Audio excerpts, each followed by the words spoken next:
ব্যথা যাও, তুমি অসুস্থতার কথা যাও প্রভু। আমরা আমাদের সব কিছু, আমাদের ভালো, কষ্ট, যন্ত্রণা, দুর্বলতা আমরা তোমার কাছে রাখি এবং তুমি আমাদেরকে তোমার আত্মায় পরিপূর্ণ করো, তোমার আলোয় আলোকিত করো এবং তোমাতে বিজয়ী জীবনযাপন করতে সাহায্য করো প্রভু। তোমার বাক্যের কাছে কিছুক্ষণ মধ্যে আমরা যাচ্ছি এবং এই সময় প্রভু বলতে চাই যেন আমার মুখের বাক্য এবং আমার চিত্তের ধ্যান রূপ যেন তোমার দৃষ্টিতে গ্রহণযোগ্য হয়। তুমি আমার শৈল, আমার মুক্তি দাও। আমেন। জয় যিশু। আসুন আমরা সকলে আসন গ্রহণ করি। আর আরাধনা দলকে আরেকটিবার ধন্যবাদ দিই আমাদেরকে সুন্দরভাবে আরাধনায় নিয়ে যাওয়ার জন্য এবং একটি সুন্দর সক্রিয় উপলব্ধি, একটি ফিলিংস আমাদেরকে দেওয়ার জন্য। ঈশ্বর আপনাদেরকে প্রচুর প্রচুর আশীর্বাদ দান করুন। আর এই সময় আরেকটিবার আমরা ওয়েলকাম জানাতে চাই আপনাদের প্রত্যেককে। আর আমি দেখতে পাচ্ছি আমাদের মাঝে রিনা আন্টি আছেন প্রথমবারের মতো। রিনা আন্টি, আপনাকে ধন্যবাদ আমাদের সাথে আজকে উপাসনায় অংশগ্রহণ করার জন্য। ঈশ্বর আপনাকে, আপনার পরিবারকে প্রচুর প্রচুর আশীর্বাদ দান করুন। আর আপনারা অবগত রয়েছেন যে আমরা এই মুহূর্তে উপবাস সিরিজে রয়েছি এবং আজকে আমরা উপবাস সিরিজ থেকে দ্বিতীয় যে পর্ব, পার্ট 2, আমরা এই বিষয়ে কথা বলতে চাই। এবং আজকে যে টাইটেল আমি দিয়েছি, টাইটেলটি হচ্ছে মুক্তির উপবাস। আমরা ইতিমধ্যে দেখেছি বাইবেল থেকে, আমাদের প্রিয় বৌদি তিনি পড়েছেন যিশায়া পুস্তক 58 অধ্যায় 1 থেকে 10 পদ পর্যন্ত। আমি সম্পূর্ণ আর পড়ব না, কিন্তু এখানে একটি পদ আমি পড়তে চাই। তৎকালে তুমি ডাকিবে ও সদা উত্তর দেবেন, তুমি আর্তনাদ করিবে ও তিনি করিবেন। তিনি বলবেন, আমরা যখন ডাকবো তাকে তিনি উত্তর দিয়ে বলবেন। এই যে আমরা ধন্যবাদ দিই পিতা ঈশ্বরকে তার দয়া এবং আশীর্বাদের জন্য। এবং আরো যদি কয়েকটা পদ আমরা দেখি, লেখা হয়েছে যিশায়া পুস্তক 58 পদে কথা বলে, দুষ্টতার গাঢ় খুলিয়া দেওয়া, জলের খিল মুক্ত করা এবং দলিত লোকদিগকে স্বাধীন করিয়া ছাড়িয়ে দেওয়া ও প্রত্যেক জলে ভগ্ন করা কি নয়? আমরা যদি দেখি যোহন লিখিত সুসমাচার 8:36 পদে কথা বলে, অতএব পুত্র যদি তোমাদিগকে স্বাধীন করে তবে তোমরা প্রকৃত রূপে স্বাধীন হবে। এবং গীতসংহিতা তার 34:17 পদে কথা বলে, ক্রন্দন করিল সদাপ্রভু শুনিলেন, তাহাদের সকল সংকট হইতে তাহাদিগকে উদ্ধার করিলেন। আমেন।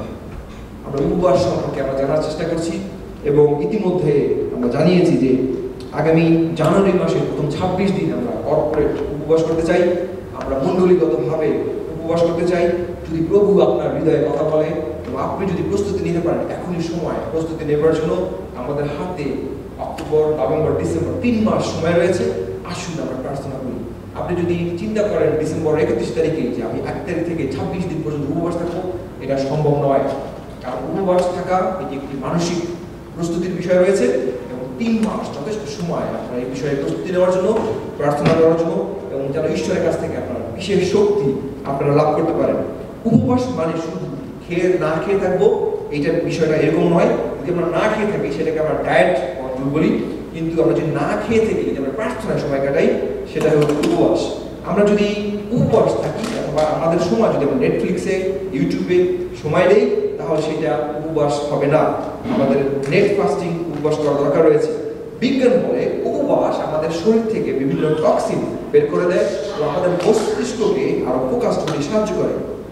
কিন্তু বাইবেলীয় উপবাস শুধু শারীরিক উপবাস নয়, এটি হচ্ছে আমাদের আত্মাকেও মুক্ত করে। আজকে আমরা দেখবো যে মুক্তির উপবাস কিভাবে আমরা ভয়, শৃঙ্খল, রোগ এবং দুঃখ থেকে আমরা মুক্তি পেতে পারি। আমরা ইতিমধ্যে দেখেছি যে যিশায়া পুস্তক তার 58 অধ্যায় 1 থেকে প্রায় 10 পদ। কিন্তু আমরা যদি প্রথম পদ দেখি, এখানে লেখা রয়েছে, মুক্ত কণ্ঠে ঘোষণা করো, রব সংযত করিও না, তুরীর ন্যায় উচ্চ ধ্বনি করো, আমার প্রজাদিগকে তাহাদের অধর্ম, যাকবের ভুলকে তাহাদের পাপ সকল জানাও। ঈশ্বর বলেন যে তোমরা উপবাস করছো। ঈশ্বরের প্রিয় জাতি ইহুদি জাতি, এবং ইহুদি জাতি তারা তাদের পাঠ্য অনুসারে, তাদের পুরাতন নিয়মে আমরা যদি দেখি, তাদের যে পুস্তক রয়েছে সেই অনুসারে তারা উপবাস সময় কাটাইতে তারা ভালোবাসে এবং তারা চেষ্টা করে যাতে উপবাস সহকারে তারা প্রভুর কাছে আসতে পারে। কিন্তু প্রভু বলছে তোমরা উপবাস করো, কিন্তু তোমাদের প্রার্থনা আমার কাছে পর্যন্ত আসে না, তোমাদের প্রার্থনার উত্তর আমি গ্রাহ্য করি না। কারণ প্রভু বলেন তোমরা উপবাস করছো, প্রার্থনা করছো, কিন্তু আমি শুনি না। কিন্তু কেন আমি তোমাদের প্রার্থনা উত্তর দিই না, কেন শুনি না? আমরা যদি দ্বিতীয় পদে দেখি লেখা রয়েছে, তাহারা ও দিন দিন আমারই অন্বেষণ করে, আমার পথ জানিতে ভালোবাসে। যে জাতি ধার্মিকতার অনুষ্ঠান করে ও আপন ঈশ্বরের শাসন ত্যাগ করে নাই, এমন জাতির ন্যায় আমাকে ধর্মশাসন সকলের বিষয়ে জিজ্ঞাসা করে, ঈশ্বরের নিকটে আসিতে ভালোবাসে। আর পরে যদি দেখি লেখা রয়েছে, আমরা উপবাস করিয়াছি, তুমি কেন দৃষ্টিপাত করো না। ইসরায়েল জাতি তারা বলছে, আমরা উপবাস করতেছি, তুমি কেন আমাদের দিকে দৃষ্টিপাত করো না। বাইরে থেকে ধার্মিকতার মুখোশ, কিন্তু ভিতরে অন্যায় ভরা। প্রভু উপবাস গ্রাহ্য করবে না। এবং তারা বলে, আমরা উপবাস করিলাম, তুমি দেখিলে না, আমরা আত্মনম্র করিলাম, তুমি লক্ষ্য করিলে না। মানুষ মনে করে আমরা যদি না খেয়ে থাকি তাহলে উপবাস, আমরা যদি না খেয়ে থাকি, আমরা যদি একটা বা দুইটা মিল স্যাক্রিফাইস করি তাহলে ঈশ্বর খুশি হবে। কিন্তু প্রভু বলছেন, তোমরা উপবাসে থাকো, উপবাস থেকে তোমরা ঝগড়া করো, তোমরা অশান্তি করো, তোমরা অপরকে দমন করার চেষ্টা করো, যারা দুর্বল তাদেরকে তুমি অত্যাচার করো, এই উপবাস আমি গ্রাহ্য করবো না। এবং প্রভু বলেন যে আমি এমন উপবাস চাই না। প্রিয় মণ্ডলী, আমাদেরকে যিশায়া 58 অধ্যায় আমাদেরকে আয়নার মতো আমাদেরকে দেখতে সাহায্য করে। আপনি যদি আয়নায় নিজের চেহারা দিকে তাকান, আপনি যদি যিশায়া 58 পথটা পড়েন, এই পুস্তকটা পড়েন, এই অধ্যায়টা পড়েন, আপনি বুঝতে পারবেন এই কথাগুলো আপনাকে এবং আমাদেরকে বলা হচ্ছে। আমরা বাইরে থেকে ধার্মিক, কিন্তু ভিতর থেকে আমাদের কত অশান্তি রয়েছে। আমরা আমাদের দমন পীড়ন আমরা করি এবং আমাদের নিজস্ব স্বার্থ লুকানো থাকে। কিন্তু ঈশ্বর আজকে আমাদের প্রত্যেককে তিনি প্রশ্ন করছেন, তোমার উপবাস কি শুধু ক্ষুধা? তুমি তোমার ক্ষুধা নিবারণ করার এই উপবাস, নাকি মুক্তির উপবাস, যা কিনা আমাদের শৃঙ্খল ভাঙে, আমাদের ভয়কে দূর করে এবং অন্যায় থেকে আমাদের মুক্তি দান করে? আমরা প্রথম পয়েন্টটি বলতে চাই, উপবাস ভয়কে ভেঙে দেয়। উপবাস ভয়কে ভেঙে দেয়। আমার আপনার উপবাস থাকা দরকার, কারণ উপবাস আমাদের ভয়কে ভেঙে দেয়। আমরা যদি দেখি যিশায়া পুস্তক 41:10 এই কথা বলে, ভয় করো না, কারণ আমি তোমার সঙ্গে সঙ্গে আছি। পুরো বাক্য এই কথা বলে। ঈশ্বর ভয়কে আমাদের জীবনের জন্য বেছে নেননি, ভয়কে আমরা বেছে নিয়েছি আমাদের জীবনের জন্য। ঈশ্বর তিনি চান নাই যে আমরা ভয়কে বেছে নিই। আমরা যদি দেখি যে ভয়ের কিছু কেমিক্যাল রিয়াকশন হয় যখন আমাদের বডিতে, যখন আমরা ভয় পাই, মস্তিষ্কের অ্যামিগডালা সক্রিয় হয়, শরীরে কর্টিসল হরমোন বেড়ে যায় এবং হৃদস্পন্দন বাড়ে, রক্তচাপ বাড়ে এবং আমাদের ইমিউন সিস্টেম দুর্বল হয়ে পড়ে। এবং দীর্ঘমেয়াদে যদি আমাদের ভয় এবং উদ্বেগ যদি থাকে, তাহলে আমাদের মধ্যে ডিপ্রেশন, আমাদের মধ্যে ক্যান্সার, হার্ট ডিজিজ, বিভিন্ন ধরনের ড্যামেজ আমাদের শরীরে হতে পারে। শুধু ভয় শুধু একটা অনুভূতি নয়, এটি শরীরের ভিতরে বিষাক্ত প্রতিক্রিয়া তৈরি করে। কিন্তু উপবাস থাকলে আসলে আমাদের কি হয়? উপবাস এবং প্রার্থনা আমাদের শরীরের ভিতরে কর্টিসল হরমোন কন্ট্রোল করে। আমাদের মস্তিষ্কে সেরোটোনিন এবং ডোপামিন, যা আমাদেরকে শান্তি দেয়, সেই ধরনের হরমোনকে বৃদ্ধি ঘটায়। এবং মেডিকেল গবেষণায় প্রমাণিত যে ধ্যান এবং প্রার্থনা করলে ফিয়ার সেন্টার, যেটাকে আমরা বলি যে অ্যামিগডালা, শান্ত হয়। যদি আমরা উপবাস সহকারে আসি, তখন আমাদের এই বিষয়টা শান্ত হয়। এবং তাই উপবাস শরীর ও আত্মা দুটোর যে ভয় শৃঙ্খল রয়েছে তার থেকে আমাদেরকে মুক্ত করে। প্রিয় মণ্ডলী, ভয় এমন একটা বিষয় যে এক ধরনের বিষ। যখন আপনি ভয় আপনার হৃদয়ে ঢুকান, তখন অটোমেটিক্যালি বিষ আসলে আমাদের শরীরের মধ্যে প্রবেশ করে। আর যখন সেই বিষ প্রবেশ করে, আস্তে আস্তে আমাদের শরীর বিষে ভরে যায়।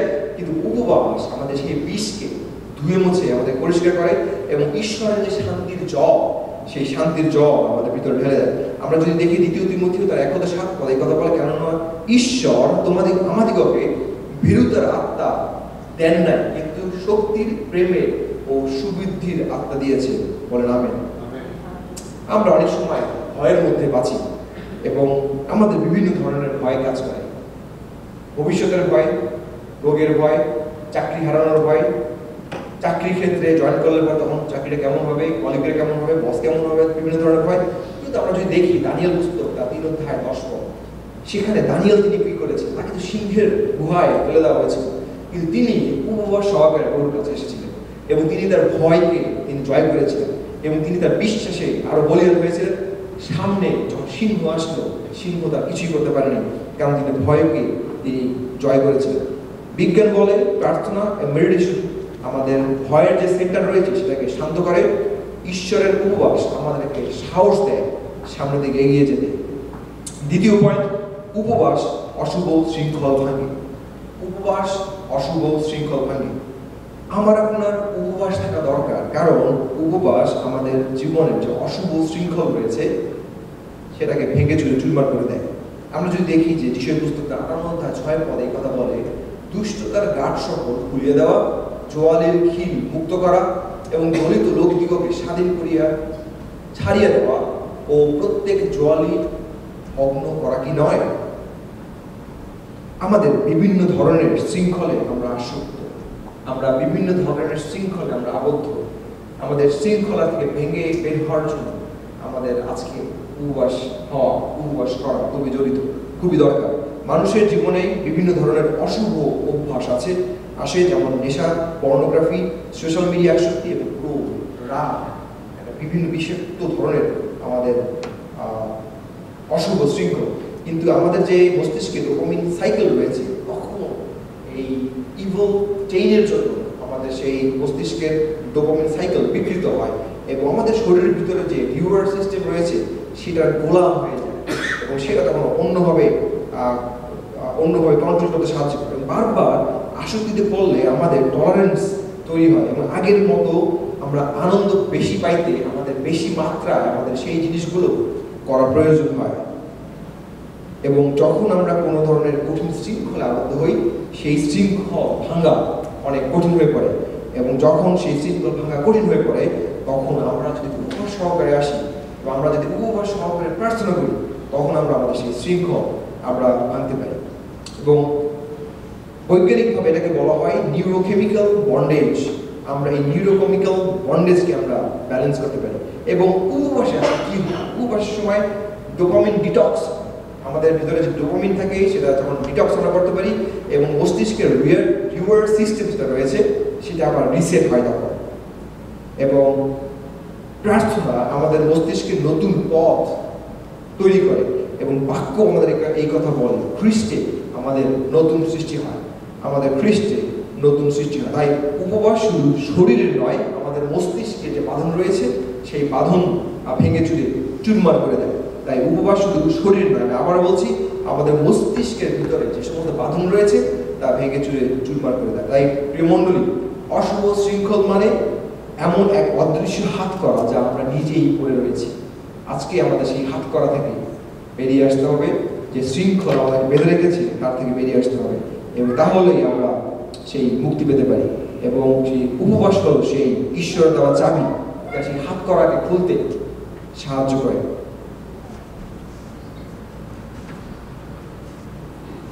আমাদের জীবনে যত ধরনের শৃঙ্খল থাকুক না কেন, যা কিনা আমাদেরকে খ্রিস্টের কাছে আসতে আমাদের বাধা সৃষ্টি করে, এবং সেটা হোক কোনো ধরনের নেশা, যে কোনো ধরনের বদ অভ্যাস, সোশ্যাল মিডিয়া অথবা যে কোনো ধরনের টেলিভিশন সিরিয়াল, পরনিন্দা পরচর্চা, রাগ, সব কিছু থেকে আমাদেরকে সাহায্য করবে উপবাস বাইরে আসতে।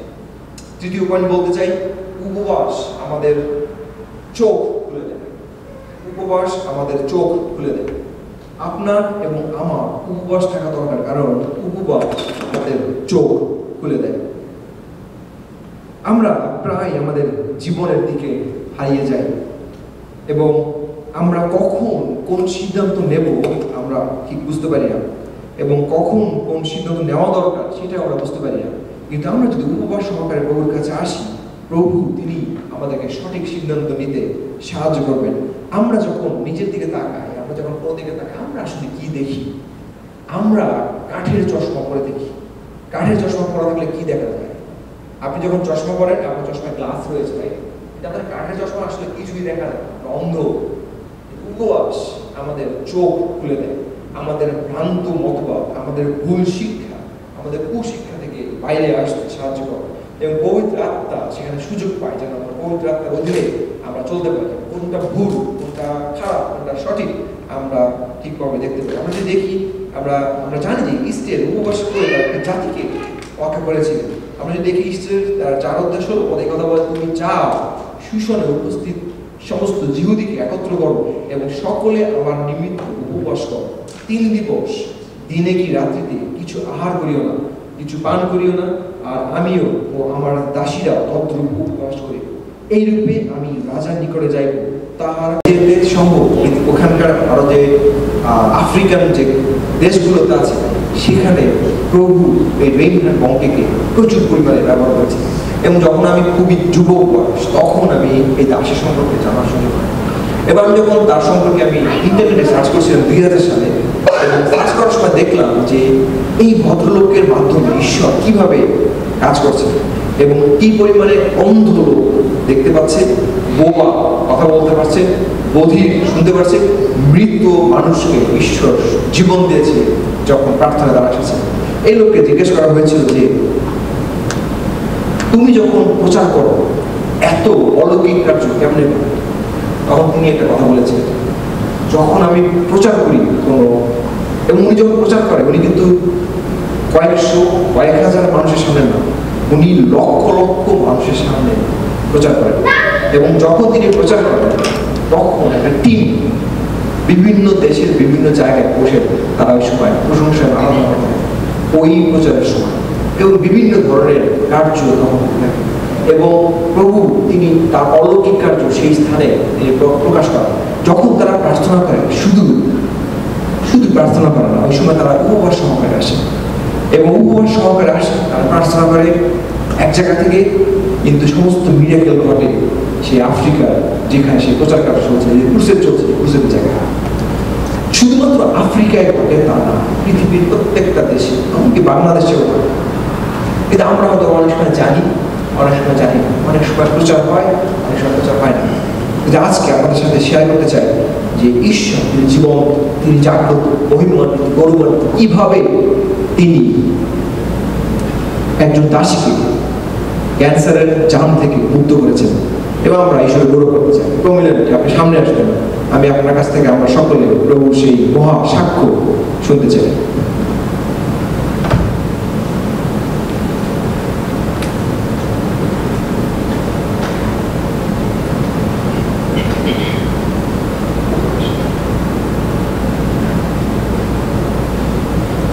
সবাইকে পাবেন।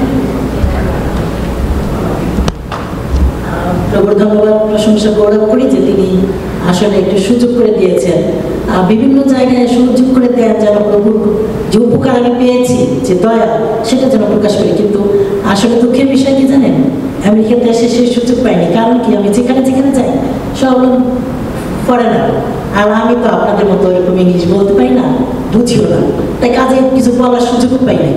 কিন্তু ওই দিন কি কথায় কথায় একটা পেশেন্টের কাছে যাই, আর হয়তো শ্রদ্ধা পালকান্তের সাথে, আর তখন ওনার সাথে আমি একটু আমার এটা শেয়ার করি। উনি তখন বললেন যে প্রভুর এত বড় আশীর্বাদ পেয়েছেন, আপনার তো আসলে বলা উচিত। আমি বলতে চাই, ঠিক আছে আমি একদিন চার্চে বলবো, যদিও আমাকে সময় বলে দিচ্ছিল যে অল্প সময়, কিন্তু আসলে প্রভুর কথা বলার সময় তখন ওই সময়টা আসলে বলতে পারি না কতটা সময় আমার লাগে। আমার জীবনে যে সমস্ত আশীর্বাদের প্লেট আমি পেয়েছি সেগুলো যদি আমি বলি, আপনারা আসলে বুঝতে পারবেন না যে আমি কতটা আশীর্বাদ পেয়েছি। তবু আমি ছোট যেটুকু পেয়েছি সেটুকু আজকে বলি, হয়তো ঈশ্বর যদি আর কোনোদিন আমার সুযোগ দেয় আমি বলবো। আমার মনে আছে এরকম যে হয়তো 84-85 এরকম এই সালে আমার 3টি মেয়ে আছে, আমার কোনো ছেলে নাই। আর ওই সময়টায় আমার মেয়ের ছোট মেয়ের বয়স হয়তো 10-11 মাস এরকম, বা প্রায় 1 বছরের কাছাকাছি। আর তখন আমি অনুভব করলাম যে আমার ব্রেস্টে কিছু একটা হচ্ছে, আর এরকম বড়। এবং আমি কিছু করি না, কিন্তু আমার হাজব্যান্ড একটা এনজিওতে কাজ করেন। তারপরে উনি আমাকে ডাক্তারের কাছে নিলেন, বিভিন্ন ডাক্তারের কাছে গেলাম, আর তার অনেক ধরনের ওষুধপত্র অনেক কিছু দিল, খাই চলি, কোনোভাবে কাজ হয় না। কিন্তু একটা বিষয় জানি যে প্রতিদিন সন্ধ্যায় আমার সন্তানদের নিয়ে আমরা স্বামী স্ত্রী আমরা একটু সময় নেব, আমরা প্রেয়ার করি। তো সেই সময় প্রেয়ার করি, কিন্তু আমি আমার জীবনে সে উন্নতিটা পাচ্ছি না। আমার মাকে একদিন আমি বললাম যে মা, আমার একটা সমস্যা হয়েছে, কিন্তু আমি আসলে দেখো এত প্রেয়ার করি বা এত প্রভুকে ডাকি, প্রভু শোনে না। আর আমার মা আমাকে একটা কথা বললো যে বাবা, যদি আমি বাইরে থাকি আর তুমি ঘরের দরজা বন্ধ করে আমাকে ডাকো ঘরের ভিতর থেকে, আমি কি শুনতে পাবো? আর আমি শুনতে পেলেও আমি মনে করবো আচ্ছা যদি তোমার ভালো প্রয়োজন হয় তুমি তো দরজা খুলেই দেবে। আমার মনে হয় তোমার দরজাটা বন্ধ, তুমি দরজাটা খোলো না কেন? আমি তো খুলি। বলছে তুমি কি উপবাস থেকে প্রার্থনা করছো? আমি বলছি করছি, কিন্তু জানি না আসলে কিরকম প্রার্থনাটা কিরকম আমি জানি না। অনেকদিন ধরে আমি এরকম কষ্ট পাচ্ছি, বিভিন্ন ডাক্তার দেখাই। আর আপনারা জানেন যে আমি বিবিএফ এর মেম্বার ছিলাম আমরা, আমাদের ফ্যামিলি। আর আমার মা ছিল ক্যাথলিক পরিবারের, আমার বিয়ে হয় ব্যাপটিস্ট, সেই সুবাদে আমি বিবিএফ এর সঙ্গে যুক্ত থাকি। আর তাদের বিভিন্ন অনুষ্ঠানে যেখানে সেমিনার হয় বা পেয়ার সেল হয় সেই সব জায়গায় আমরা যাই। আর সেই জন্য ঢাকাতে বিবিএফ এর সবাই আমাদেরকে চিনত, আমাকে এবং আমার হাজবেন্ডকে চিনত। আর আমাদের এরকম সমস্যা সবাইকে বলার পরে তারা বিভিন্ন জায়গায় যখন প্রার্থনা যায় আর আমার জন্য আমার নাম ধরে প্রার্থনা করে। কিন্তু একটা বিষয় আমি লক্ষ্য করি যে আমার না আসলে সেটা কাজ হচ্ছে না। আমি বুঝতে পারলাম যে আমার আসলে সমস্যাটা কোথায়, যে আমার প্রার্থনা কাজ হবে না। কারণ প্রার্থনা করছি প্রভুর কাছে, একটু উপবাসও থাকি, বোঝেন, একটু উপবাসও থাকি, মানে আমার উপবাসটা ঠিক পরিপূর্ণ উপবাস হচ্ছিল। আর এক সময় যখন বড় বড় ডাক্তার দেখাই, হ্যাঁ, তখন তারা বিভিন্ন টেস্ট করে তারা আমাকে লাস্ট পর্যায়ে বলেই দিল যে আমার ব্রেস্ট ক্যান্সার। আর ওই সময়টা ধরেন 84-85 সালে ক্যান্সার মানে জানি না আপনারা কিরকম জানেন, কিন্তু আমি মনে করি যে তখন আমরা জানতাম যে ক্যান্সারের কোনো অ্যান্সার নাই। তো আমি জানতাম যে কোনো চিকিৎসা নাই, হয়তো এই জন্য ঈশ্বর আমাকে উত্তর দিচ্ছে না। কিন্তু আমার মা বলছে প্রার্থনায় রত থাকো, উপবাস করে প্রার্থনায় রত থাকো, তুমি অবশ্যই উঠতে পারো। কিন্তু আমি বলি না, মনে মনে বলছি না, আমার আসলে ক্যান্সার তো অন্য কিছু হইলে ঈশ্বর আমাকে যে কোনোভাবে করতো। যাই হোক, এইভাবে চলছে। একদিন একটা পাস্টার সুধীর আলদা, তিনি একটা টিম আসবে মালুঘাটে, আর তিনি আমাদেরকে বললো যে আপনাদের জন্য একটা ব্যবস্থা করি, ওখানে যান, দেখেন ঈশ্বর চাইলে সব কিছুই সম্ভব। তো আমি বললাম যে ঠিক আছে। কিন্তু আশ্চর্য বিষয় কি জানেন, আমাদের হাতে কোনো টাকা নেই। আমরা যে সেইখানে পর্যন্ত যাবো, চিকিৎসা তো পরের কথা, মানে আমাদের যতটুকু ছিল আমরা সব করেছি, এখন ওইখানে যাওয়ার টাকা নেই। তো এর মধ্যে বললাম ঠিক আছে, একটা দিন ধার্য করলো যে 1 সপ্তাহ পরে। তো আমার হাজবেন্ড আর আমি বললাম যে আমাদের আসলে সবই তো শেষ, আমাদের শেষ চেষ্টা হচ্ছে যে আমাদের দরজাটা খুলতে হবে, মা বলছে, তার আমরা উপবাস সহকারে সেইভাবে প্রার্থনা করবো। আর ঠিক আছে, প্রথম দিন করলাম, দ্বিতীয় দিন করলাম, এইভাবে লাস্ট একদিন যখন প্রার্থনা করছি এরকম সন্ধ্যাবেলায়, আর প্রার্থনা করতে করতে উপবাস সহকারে প্রার্থনা করতে করতে আমরা প্রার্থনা কি জানি না, কিন্তু এমন বিপদে পড়িয়া কাঙ্গাল ডাকে গান করে আমাদের চোখের জল মনে হয় সেদিন আপনাদের এখানে যে বড় সাগর আছে, সব সাগর মনে আমার চোখে ছিল, সব পানি মনে হয় সেদিন চলে গেছে, সমস্ত পানি। আর উপবাস সহকারে আমি যে প্রার্থনাটা করি, সেই প্রার্থনাটা যখন করি, আমি জানি না আসলে ঈশ্বর ওই সময় বলছে যে মনে হয় যে তোমার প্রার্থনা আমি এখন শুনলাম, এতদিন হতে শুনি নাই। যাই প্রার্থনা করলাম, ওরকম কান্নাকাটি করে উপবাস করে, দিনের পর দিন উপবাস করে, লিজার উপবাস হয়তো প্রভু যেদিন চাইছেন সেদিন হয়তো সেই উপবাসটা গ্রহণ করেছেন। আর তখন আমি সকালবেলা যখন আমি ঘুম থেকে উঠলাম, একটা পাস্টর, হয়তো আপনারা অনেকে চিনতে পারেন, তার তিনি এখন নাই, পাস্টর নিবরণ, উনি এখন বিশপ ছিলেন, হয়তো উনি মারা গেছেন। উনিও ওনার স্ত্রী আসছে এবং এসে একদম সকালে, যেদিন আমরা অনেক রাত পর্যন্ত প্রভুর কাছে প্রার্থনারত ছিল, সেদিন পরের দিন সকালে উনি আসছেন। এবং উনি আমরা দুইজন আসছে, বলে মিসেস সরকার কেমন আছেন? তো সাধারণত যেরকম বলে হ্যাঁ ভালো আছে, ভালো বলবো। তারপরে আবার মিসেস সরকার কেমন আছেন? তেমন ভালো আছি দাদা। 3 বার উনি আমাকে জিজ্ঞেস করছে, কিন্তু লাস্টে যখন উনি বললো যে মিসেস সরকার কেমন আছেন, তখন আমার হঠাৎ একটু কেমন লাগলো যে উনি 3 বার বললে কথাটা। তখন আমি আলাদা রুমে গেলাম এবং আমি নিজেকে চেক করলাম, এবং আমি হাত পাই হয়ে গেছে। আমি সেই যে মিরাক্কেল দেখলাম যে আমার কিছু নেই আমার শরীরে, ধন্যবাদ। আমি অবাক হলাম যে আমি এখন কিছু অনুভব করতে পারছি না। তারপরে উনি বলল, সেই পালকবাবু বলল যে জানেন গত রাতে ওখানে একটা সিস্টার ছিল, উনি আমাকে চিনেন না। তো উনি ওনার একদিন ঘর আমি অনেক আগে একবার আমি এমনি দেখতে গেছি যে উনি থাকে একা, শুনছি দোতলায় এরকম চারিপাশে মোটা কাপড় দিয়ে পুরা ঘরটা বন্ধ, দরজাটা খোলা। যখন উনি প্রেয়ার করে তখন নাকি ঈশ্বরের সাথে ওইখানে যে কথা বলে।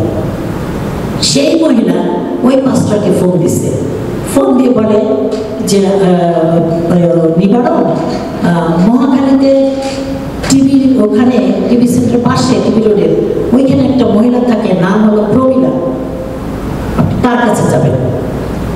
কারণ ঈশ্বর বলছে তাকে যে সে বিশ্বাস সহকারে উপবাস সহকারে প্রার্থনা করেছে, তার প্রার্থনা আমি শুনেছি। তখন উনি ওই সকালে ওনাকে রাত্রে বলছে, আর উনি ওই সকালে আসছে, আর এসে আমাকে তখন এটা বলছে। আর যখন বলছে আমি তখন বললাম ধন্য যিশু হালেলুয়া। এবং ওই দিন সারা আমি উপবাস অনেক অনেক আশীর্বাদ করেছে। সেই 85 থেকে এই পর্যন্ত এখনো আমি সম্পূর্ণ সুস্থ। ধন্য যিশু, ধন্য তোমার নাম। তাই আমি অনুরোধ করি যে আসলে উপবাস সহকারে প্রার্থনা যে কতটা কার্যকর। কিন্তু যখন অনুভব বলছিলেন যে উপবাসটা এরকম না যে না খেয়ে উপবাস করবো বা খেয়ে উপবাস করবো, এরকম না। আসলে উপবাসের একটা গুরুত্ব আছে যেটা আমরা যারা থাকি তারা আমরা হৃদয় দিয়ে অনুভব করতে পারি যে কোনটা কোনভাবে কোন উপবাস। আমি এখন আমার সে মায়ের কথাটা আমার মনে পড়ছে, বাবা সেই 3 বেলা খেয়ে উপবাস থাকা, 3 বেলা না খেয়ে উপবাস থাকা, তোমার উপবাসের একটা নিপুণতা আছে, তোমার সেটা বুঝতে হবে। তুমি যদি সেটা না বোঝো তাহলে তুমি তোমার উপবাস কাজে দেবে না। কিন্তু সত্যি কথা, আমি এই উপবাস করে যে প্রার্থনা প্রভুর কাছে রেখেছি, প্রভু আমার সেই প্রার্থনা শুনেছেন। কিন্তু অনেক প্রার্থনা করেছি, শুনে নাই, কিন্তু উপবাসের প্রার্থনা তিনি শুনতে বাধ্য। ধন্যবাদ, ধন্যবাদ।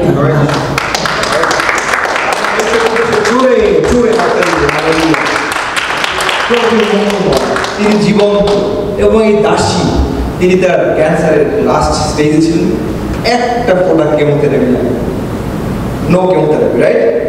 এবং শুধু উনি বিশ্বাসী উপবাসে ক্যান্সারের জাম 0 হয়ে গেছে 84 সালে, আমার জন্মের কয়েকদিনের পরে কথা।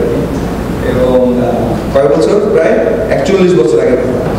ঈশ্বর আপনাকে আরো দীর্ঘজীবী দান করুন, দীর্ঘায়ু দান করুন, আর গৌরবের জন্য ব্যবহার করুন। পঞ্চম যে পয়েন্ট, উপবাস আমাদের আনন্দ এবং শক্তি ফিরিয়ে দেয়। আমাদের আনন্দ এবং শক্তি ফিরিয়ে দেয়। এবং আমাদের উপবাস থাকা দরকার, কারণ আমরা যে আনন্দ নিয়ে পৃথিবীতে এসেছি, যে আনন্দ আমাদের জীবনে বরাবর ছিল, আমরা আমাদের বিভিন্ন সমস্যার কারণে আমরা আনন্দ থেকে দূরে চলে গিয়েছি। কিন্তু আপনার উপবাস থাকা দরকার, কারণ প্রভু তিনি আমাদের আনন্দ এবং আমাদের শক্তি তিনি আবার ফিরিয়ে দিতে চান। অনেকে ভাবে যে যখন আমরা উপবাস থাকি তখন আমাদের শরীরে দুর্বলতা আসে। আমি আমার মার সাথে একদিন বলছিলাম, এবং আমার সবচেয়ে ভালো লাগে যখন আমি আমার স্ত্রীকে প্রথমবারের মতো তাকে এনকারেজ করেছি যে ফাস্টিং করার জন্য আমার সাথে। এবং আপনাদেরকে বলতে চাই যে প্রথম বছরের প্রথম সেই কয়েকদিন আমরা শুধুমাত্র ধন্যবাদের উপবাস আমরা করব। আমরা যখন 26 সালে উপবাস করব, আমরা এর সাথে ধন্যবাদ দেবো, ধন্যবাদ ধন্যবাদ ধন্যবাদ। আমরা কিচ্ছু চাবো না। কিন্তু প্রশ্ন আসে আমরা কখন চাবো?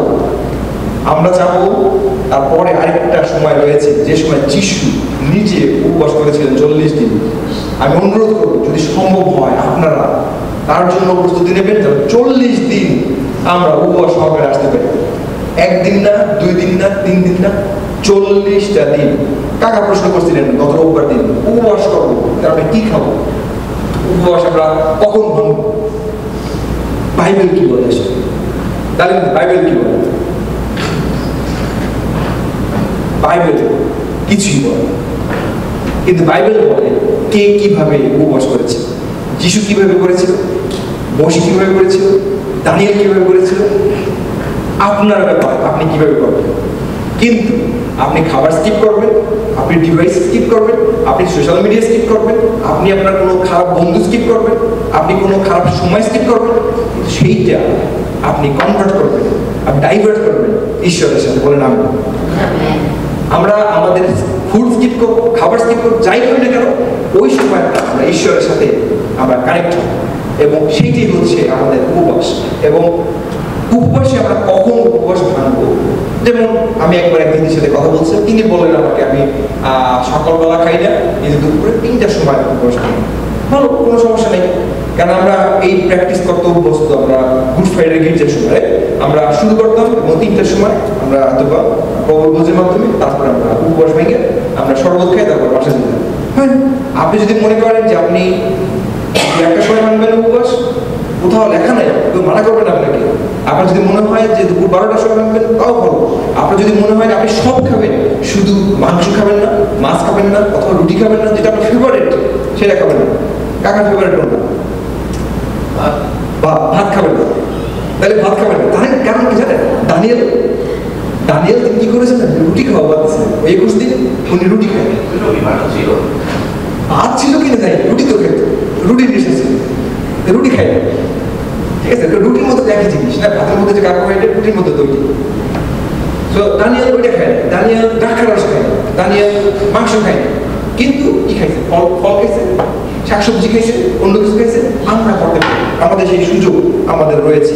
আমাদেরকে বাক্যের কথা নহিমীয় পুস্তকের 8 অধ্যায় 10 পদ আমাদের এই কথা বলে, আর তিনি তাহাদিগকে কহিলেন, যাও পুষ্ট দ্রব্য ভোজন করো, মিষ্ট রস পান করো, এবং যাহার জন্য কিছু প্রস্তুত নাই তাহাকে অংশ পাঠিয়ে দাও, কারণ অদ্যকার দিন আমাদের প্রভুর উদ্দেশ্যে পবিত্র।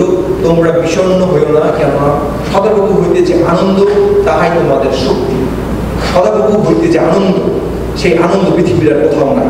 আমরা উপবাস থাকবো, আমাদের প্লেট খালি থাকবে, কিন্তু আসলে না, আমাদের প্লেট ভরা থাকবে যারা খাইতে পারে না তাদের জন্য। আমরা তাদের জন্য খাবার নিয়ে যাব, তাদের জন্য ভালোবাসা নিয়ে যাব, তাদের জন্য আমাদের বিশেষ ঈশ্বরের অনুগ্রহ আমরা ক্যারি করবো। আমি আবার বলছি, অনেকে ভাবে যে উপবাস মানে দুর্বলতা, উপবাস মানে মাথা ঘোরা, ক্লান্তি, কিন্তু না। প্রথম দিন, 1 দিন 2 দিন মনে হতে পারে, কিন্তু যেদিন আপনি আপনার উপবাস শেষ করবেন, সেই দিন একটা অন্য রকমের আশীর্বাদ আপনি এক্সপিরিয়েন্স করবেন। সেই আশীর্বাদ আপনি মুখে বলে শেষ করতে পারবেন না। কিন্তু আসল সত্য হলো, উপবাস শরীরের ভিতরে গ্রোথ হরমোন ইনক্রিজ করে, বাড়ায় আমাদের কোষকে, প্রত্যেকটি কোষকে রিফ্রেশ করে, আমাদের রোগ প্রতিরোধ ক্ষমতা বাড়ায়। বলেন আমেন। প্রার্থনা এবং উপবাসকে এন্ডোরফিন, হ্যাপি হরমোন নিঃসৃত হয় এবং আমাদের মনে আনন্দ আসে, শান্তি আসে। তাই উপবাস শেষে ক্লান্তি নয়, বরং নতুন শক্তি এবং নতুন আনন্দ আসে।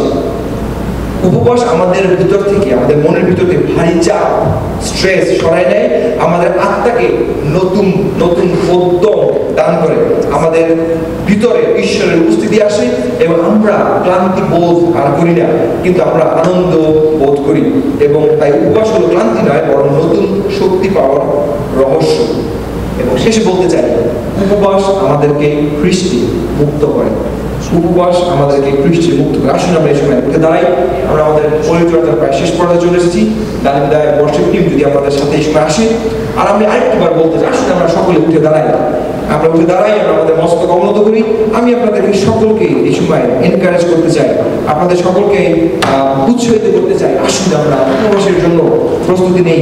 আগামী কয়েকটি রবিবার হয়তো উপবাস সম্পর্কে আমরা আরো শিক্ষা লাভ করার চেষ্টা করব, এবং প্রভু আমাদেরকে কি শিক্ষা দেন, কি দিক নির্দেশনা দেন।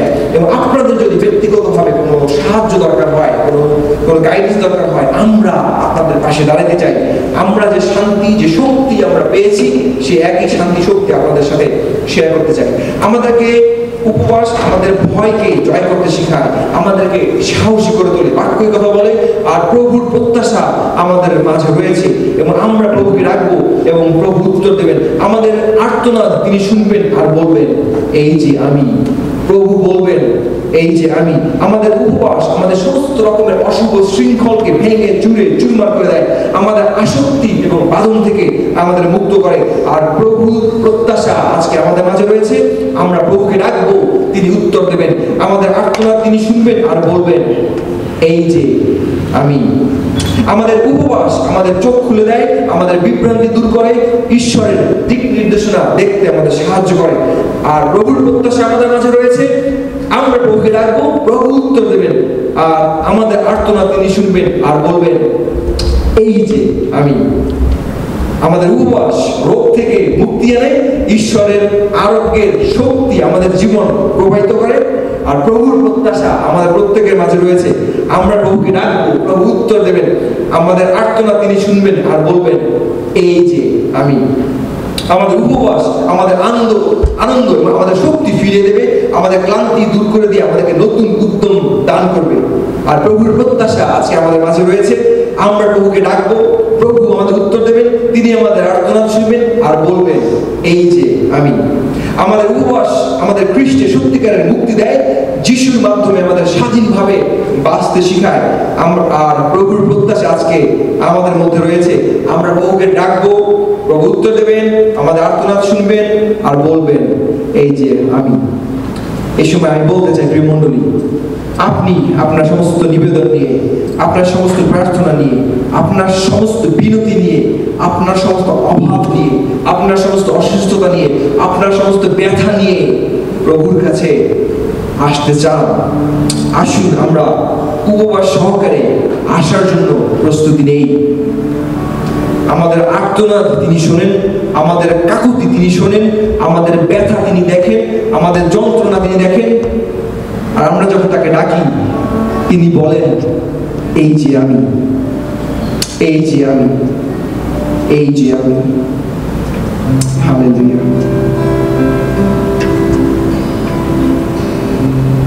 Hallelujah, hallelujah.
আপনি আলোতে আসেন।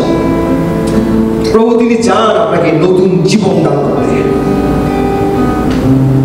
প্রিয় মণ্ডলী, আমরা দেখেছি যে উপবাসের মাধ্যমে আসলে যে কোনো শৃঙ্খল ভেঙে যাবে, চুরমার হয়ে যাবে।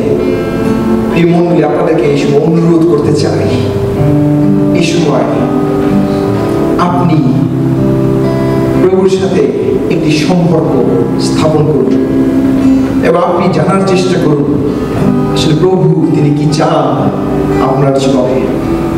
আপনার কি কিছু বলার আছে? আপনার কি কোনো কিছু চাওয়ার আছে তার কাছে?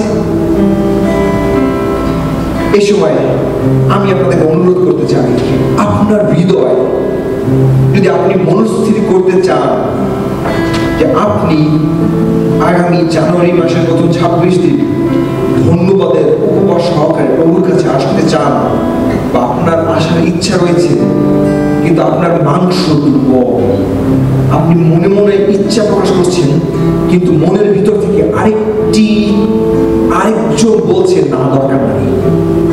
যদি আপনি এরকম একজন হয়ে থাকেন, আপনি সব আপনার হাত তুলুন, কারণ আপনার জন্য প্রার্থনা করতে চাই। এবং আমরা চাই যেন ঈশ্বর আপনাকে প্রচুর শক্তি দেন এবং ঈশ্বর যেন আপনাকে প্রস্তুতি নিতে সাহায্য করেন, এবং যেন আপনি আপনার পরিবার সহ একসাথে প্রভুর গৌরবার্থে উপবাস সহকারে আসতে পারেন। এমনকি আছেন একজন যে চান উপবাস সহকারে আসতে প্রথম 26 দিন। আমি 2টা হাত দেখছি, 3টে হাত দেখছি, 4টা হাত দেখছি। আমি অনুরোধ করবো এই 4 জনকে সামনে আসার জন্য। আর যদি ঈশ্বর আপনার মধ্যে কথা বলে এই সময়, ঈশ্বর যদি আপনার মধ্যে কথা বলে এই সময়, আপনি সামনে চলে আসেন। আপনার জন্য প্রার্থনা করতে চাই, কারণ এটা একটা বিশাল আনন্দের বিষয় এবং বিশাল অনুগ্রহের বিষয়। কারণ এই দাসরা প্রভু তারা সিদ্ধান্ত নিয়েছে তারা তোমার কাছে আসবে উপবাস সহকারে। প্রভু তুমি আশীর্বাদ করো, আমাদের প্রত্যেকের হৃদয় তুমি খুলে দাও। উপবাস মানে কোনো কষ্ট না, আমাদের স্টমাকে কোনো ক্ষুধার্ত বোধ না। প্রভু, আমি আমার অভিজ্ঞতা থেকে, আমি গত 6 বছরের অভিজ্ঞতা থেকে বলতে পারি প্রভু, আমি একটা দিন আমি ক্ষুধার্ত বোধ করি নাই, আমার শরীর দুর্বল হয় নাই। আমি উপবাস থেকে ড্রাইভ করেছি, প্রায় 110 মাইল দূরে ড্রাইভ করে চাকরি দিয়ে গিয়েছি, কিন্তু প্রভু তোমার অনুগ্রহ আমি দেখেছি, তোমার আলো আমি দেখেছি। একই আলো, একই আলো, একই আলো তুমি জ্বালাবে ঘরে ঘরে ঘরে, প্রত্যেকটি ঘরে। হালেলুয়া। প্রমিলেনকে আপনি সামনে আসেন, প্রমিলেনকে আপনি সামনে আসেন, আপনি সামনে আসেন। হালেলুয়া। জীবন আমায় করো আর আত্মায় পূর্ণ করো। বিশেষ করে তুমি জীবন আমায় এই দাসকে ভালোবাসি, তোমাকে রেসপেক্ট করে, আর এই দাস নিয়েছে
Thank you.